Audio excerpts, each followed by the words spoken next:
Okay mga meses, stop over muna kami dito sa Lumihan, dito sa Marilaki. Ayan, dito ang paborito naming kainan dahil nga masarap yung kanilang lomi na overload at marami ka pang mga pagpipilian mga meses. Pag kayo ay dito nag-rides ay talagang marami kayong pagpipilian. Itong kainan na ito ay malapit sa pagitan ng Santa Maria at saka nung malaking dinosaur, nasa pagitan sila. At tingnan naman ninyo mga meses, hitik na hitik. Hitik na hitik sa daming laman ang aking lomi. Yan po ay small. May small, medium at saka may large. Ayan, mga sisi. At pag hinalo mo ay talaga namang nangingibabaw. Ang dami ng halo. At tara na nga mga meses, let's eat. Makikita lang ninyo mga meses, ipapakita ko sa inyo kung saan, kung ano pangalan ng lumihan na iyan, kung kayo ay magagawi dyan sa Marilaki laang naman. At nakaka-relax yung place nila. Napakaganda ng place mga meses.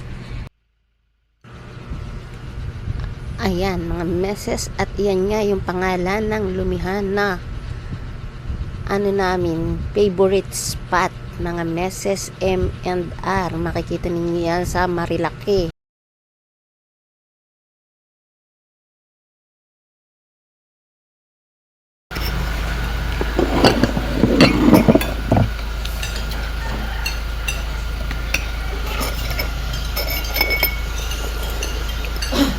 Sarap. Sarap ng sabaw pa. Lomi overload. Gutom ka? Uting na mo, pag ito may kanin ay ikibusog.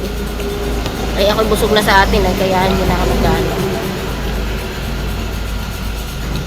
Masarap. May lumi Batangas din eh. Ay, hindi pala.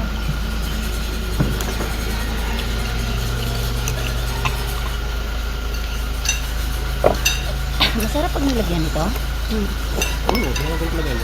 Naandiyan nga yung turel ganito, parang ginaganan no, at saka. Sige nga pa, tikman natin.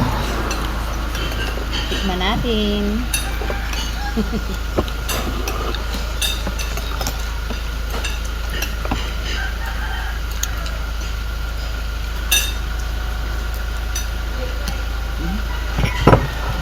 Pinisa mo yung sili, hindi ko makakain. Nagaan sa lalamunan ko.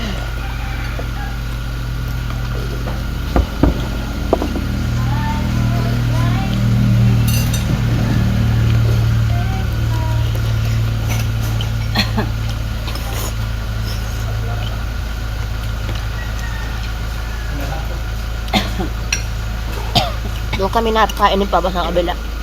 Hindi namin alam na may pangalawa pa pala.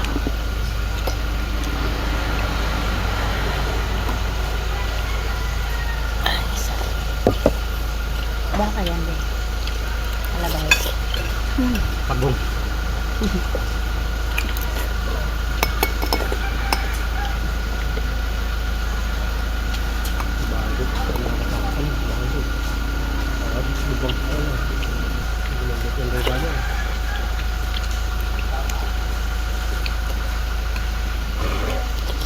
Paano yan? Masarap.